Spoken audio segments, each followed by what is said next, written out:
আসসালামু আলাইকুম। এটিএন বাংলার গ্রামগঞ্জের খবরে সবাইকে স্বাগত জানাচ্ছি। আমি চিন্তিয়া হক। শুরুতেই বিআরবি কেবল সংবাদ শিরোনাম। ঢাকা কেন্দ্রিক ক্ষমতা বিকেন্দ্রীকরণের দাবিতে রাজশাহী বিশ্ববিদ্যালয় এলাকায় শিক্ষার্থীদের রেলপথ অবরোধ, কমাতে হবে ঢাকা বিশ্ববিদ্যালয়ের আধিপত্য। এক দশক ধরে পরিত্যক্ত পাবনা জেলা ও দায়রা জজের বাসভবন সংস্কারের উদ্যোগ নেয়নি কর্তৃপক্ষ, মুখ থুবড়ে পড়ছে বিচারিক কার্যক্রম।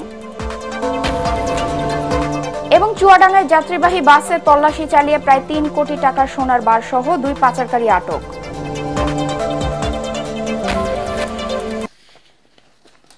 শুনছিলেন বিআরবি কেবল সংবাদ শিরোনাম, এবার বিস্তারিত সংবাদ। ঢাকা কেন্দ্রিক ক্ষমতা বিকেন্দ্রীকরণের দাবিতে রাজশাহী বিশ্ববিদ্যালয় এলাকায় রেলপথ অবরোধ করে শিক্ষার্থীরা। বেলা 11:30টায় রাজশাহী বিশ্ববিদ্যালয়ের সমন্বয়ক সালাউদ্দিন আম্মার নেতৃত্বে একদল শিক্ষার্থী বিশ্ববিদ্যালয়ের স্টেশন বাজার এলাকায় রেলপথ অবরোধ করেন। এ সময় আন্দোলনকারীরা বলেন, ইউজিসি থেকে শুরু করে উপদেষ্টা নিয়োগে সব জায়গায় ঢাকা ও ঢাকা বিশ্ববিদ্যালয়ের আধিপত্য। ঢাকা কেন্দ্রিকতার বাইরে সারা দেশে নিয়োগের সমতা ও বাংলাদেশকে ঢাকা এবং ঢাকা বিশ্ববিদ্যালয় কেন্দ্রিকতা থেকে মুক্তি দিতে হবে। পরে ৩ দফা দাবি পেশ করে রেলপথ অবরোধ কর্মসূচি তুলে নেওয়া হয়। এর আগে মঙ্গলবার রাতে একই দাবিতে ক্যাম্পাসে বিক্ষোভ মিছিল করেন শিক্ষার্থীরা। ফ্যাসিস্ট হাসিনা সরকারের পতনের ৭ মাস পরও রাজশাহী মহানগরীর বোয়ালিয়া থানা পুলিশ একজন আওয়ামী সন্ত্রাসীকেও গ্রেফতার করতে পারেনি বলে অভিযোগ করেছেন বৈষম্য বিরোধী ছাত্র আন্দোলনের নেতারা। পুলিশের উদ্যোগে অস্ত্রধারী ও সন্ত্রাসীদের গ্রেফতারে তেমন কোনো তৎপরতা নেই। সে কারণে ছাত্র জনতার মধ্যে দিন দিন ক্ষোভ ও হতাশার মাত্রা বেড়েই চলছে, এমন অভিযোগ ছাত্র জনতার। ইতোমধ্যে যারা গ্রেফতার হয়েছে তাদেরকে ছাত্র জনতা এবং র্যাব আটক করে পুলিশে দিয়েছে। তাদের অভিযোগ, ৫ আগস্ট রাজশাহী মহানগরীতে যারা ছাত্রদের উপর নির্বিচারে গুলি চালায় এবং অনেক হতাহতের ঘটনা ঘটলেও পুলিশ তাদের বিরুদ্ধে আইনগত ব্যবস্থা নিতে আন্তরিক নয়। এসব ঘটনার প্রতিবাদে ছাত্র জনতা গতরাতে বোয়ালিয়া থানা ঘেরাও করে এবং এ ধরনের কর্মকাণ্ডে জড়িতদের বিরুদ্ধে ব্যবস্থা নেওয়ার দাবি জানায়। শহীদ আবু সাইদ হত্যা মামলায় মূল আসামিদের গ্রেফতার না করা এবং সাবেক প্রক্টর শরীফুল ইসলামকে হামলাকারী বানানোর প্রতিবাদে মানববন্ধন ও বিক্ষোভ সমাবেশ করেছেন বেগম রোকেয়া বিশ্ববিদ্যালয়ের সাধারণ শিক্ষার্থীরা। বিশ্ববিদ্যালয়ের মূল ফটকে এই বিক্ষোভ সমাবেশ ও মানববন্ধন অনুষ্ঠিত হয়। এ সময় শিক্ষার্থীরা বলেন, সাবেক প্রক্টর শরীফুল ইসলাম তার দায়িত্বে অবহেলা করলেও হত্যার সাথে জড়িত নন। আবু সাইদ হত্যা মামলার মূল হোতা ছাত্রলীগ, যুবলীগ ও বিশ্ববিদ্যালয়ের কর্মচারী সহ সকল আসামিদের দ্রুত বিচারের আওতায় আনার দাবি জানান শিক্ষার্থীরা। পাবনা জেলা ও দায়রা জজের বাসভবন ২০১৪ সালে পরিত্যক্ত ঘোষণা করা হলেও তা পুনর্নির্মাণ বা সংস্কারের উদ্যোগ নেয়নি কর্তৃপক্ষ। গত ১১ বছর যেসব বিচারক পাবনায় দায়িত্ব পালন করেছেন তাদের মধ্যে কেউ ভাড়া বাড়িতে অথবা সার্কিট হাউসে বসবাস করেছেন। এতে করে বিচারিক কার্যক্রম মুখ থুবড়ে পড়ে। ন্যায় বিচার থেকে বঞ্চিত হচ্ছে হাজারো মানুষ। পাবনা প্রতিনিধি মোবারক বিশ্বাসের পাঠানো তথ্য ছবিতে আরো জানাচ্ছেন তামান্না জেনিফার। শত বছরের পুরনো এই ভবনটি পাবনা জেলা ও দায়রা জজের বাসভবন, যেটি ২০১৪ সালে পরিত্যক্ত ঘোষণা করে পাবনা গণপূর্ত কার্যালয়। ব্রিটিশ আমলে আদালত ভবন তৈরির সময় ৩০০ গজ দূরে নির্মাণ করা হয় বিচারকের বাসভবনটি। পরিত্যক্ত ঘোষণার পর সেখানে কোনো বিচারক বসবাস করেননি। বিগত দিনে যে সকল বিচারক পাবনায় দায়িত্ব পালন করেছেন তাদের মধ্যে কেউ থেকেছেন ভাড়া বাসায়, কেউ সার্কিট হাউসে। নিরাপত্তার অভাব ও মানসিক চাপে জেলা ও দায়রা জজের বিচার কার্যক্রম ব্যাহত হচ্ছে। ফলে একদিকে মামলার জট যেমন বেড়েছে, অন্যদিকে ন্যায় বিচার থেকে বঞ্চিত বিচার প্রার্থীরা। কোনো স্যার এখানে থাকে না, বাসাটা পরিত্যক্ত অবস্থায় পড়ে আছে। ভাড়া বাসায় থেকে বা সার্কিট হাউসে থেকে উনি আইন কাজ ওনার মতো করে পরিচালনা করতে পারবে না। যে কোনো একটা বিচারককে সবসময় স্থির মস্তিষ্কে একটা বিষয় নিয়ে চিন্তা ভাবনার মধ্যে থাকতে হয়। নিরাপত্তার যদি সে অভাব বোধ করে তাহলে অবশ্যই বিচার কার্যে বিঘ্ন হবে। সরকারি কৌঁসুলিরা জানান, মানসিক প্রশান্তি না থাকলে ন্যায় বিচার পরিচালনা করা অসম্ভব। শান্তিপূর্ণভাবে যদি একটি মানুষ বসবাস করতে না পারে তাহলে ওনার দ্বারা পিসফুল বিচারও প্রত্যাশা করা যায় না। বর্তমান যে সরকার রয়েছে এই সরকার অনতিবিলম্বে জেলা জজের বাসভবন নির্মাণের উদ্যোগ নেবেন। পরিত্যক্ত ভবনটি দ্রুততম সময়ে সংস্কার করে বসবাসের উপযোগী করার আশ্বাস দিলেন জেলা প্রশাসক। রুটিন ফান্ড থাকে রুটিন মেইনটেনেন্সের জন্য, সেখান থেকে তারা করে দিতে পারবে বলে আমাকে জানিয়েছে। ন্যায় বিচার নিশ্চিতে বাসভবনটি পুনর্নির্মাণ করে বিচার কার্য স্বাভাবিকভাবে পরিচালনায় যথাযথ কর্তৃপক্ষের সহায়তা চান বার সমিতির সদস্যরা। Bureau report, ATN Bangla.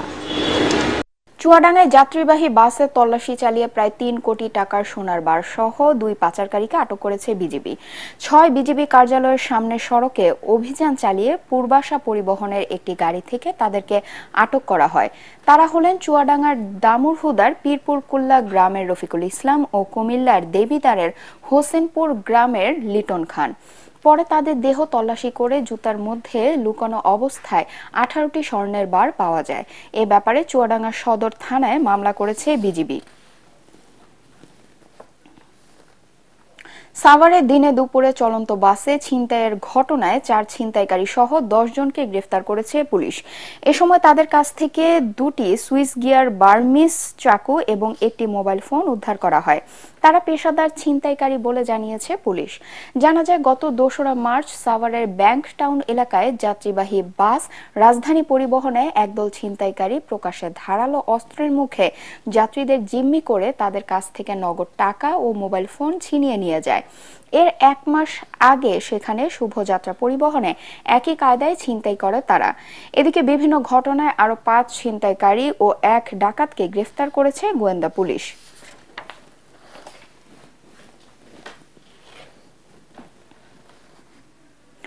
রমজানে বাজার মনিটরিং এর অংশ হিসেবে বরিশালের পোর্ট রোড সহ বিভিন্ন বাজারে অভিযান চালিয়ে 6টি প্রতিষ্ঠানকে 17,500 টাকা জরিমানা করেছে ভোক্তা অধিকার সংরক্ষণ অধিদপ্তর। দ্রব্যমূল্যের তালিকা না থাকা ও অতিরিক্ত মূল্যে জিনিসপত্র বিক্রি করার অভিযোগে এই জরিমানা করা হয়। ভোক্তা অধিকার সংরক্ষণ অধিদপ্তরের বরিশাল বিভাগীয় পরিচালক অপূর্ব অধিকারী ও বরিশাল অফিসের সহকারী পরিচালক সুমি মিত্র অভিযান পরিচালনা করেন। জিনিসপত্রের দাম স্থিতিশীল রাখতে বাজারে অভিযান অব্যাহত থাকবে বলে জানিয়েছেন সংশ্লিষ্টরা। পবিত্র রমজান মাস উপলক্ষে কুমিল্লা সিটি কর্পোরেশনের 27টি ওয়ার্ডের 21,500 উপকার ভোগীর মধ্যে খাদ্যদ্রব্য বিতরণ করছে টিসিবি। এই কার্যক্রমের আওতায় ওপেন ট্রাক সেল এর মাধ্যমে 450 টাকায় 2 লিটার সয়াবিন তেল, 1 কেজি চিনি, 1 কেজি ছোলা ও 2 কেজি মসুর ডাল বিক্রি করা হচ্ছে। প্রতি মাসে একবার এই খাদ্যপণ্য দেয়া হলেও উপকারভোগীরা অন্তত 2 বার এসব পণ্য প্রদানের দাবি জানিয়েছেন।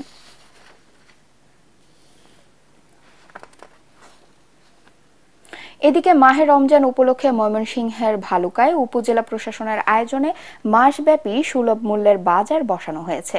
ভালুকা উপজেলা পরিষদ চত্বরে এই বাজারে খুচরা বাজারের চেয়ে কম দামে পাওয়া যাচ্ছে বিভিন্ন পণ্য।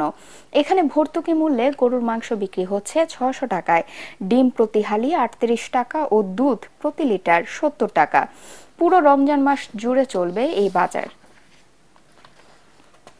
ময়মনসিংহের গফরগাঁওয়ে চেক জালিয়াতির মামলায় সাজাপ্রাপ্ত পলাতক আসামি ও প্রতারক চক্রের হোতা মামুনুর রশিদ ফাত্তাহকে ঢাকার শান্তিবাগ থেকে গ্রেফতার করেছে পুলিশ।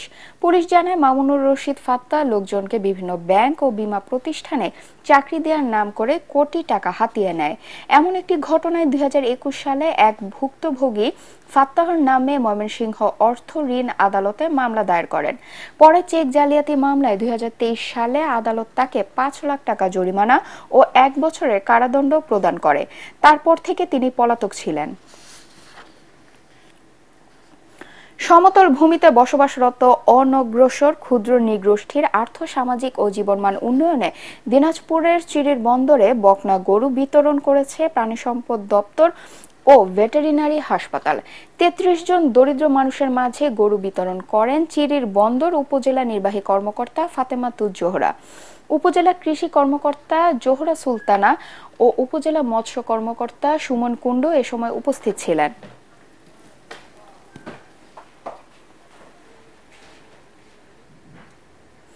পরবর্তী সংবাদ দেখার আমন্ত্রণ জানিয়ে এখনকার মতো শেষ করছি। এটিএন বাংলা সংবাদ ইউটিউবে দেখতে ব্রাউজ করুন youtube.com/ATN Bangla News। ধন্যবাদ সবাইকে।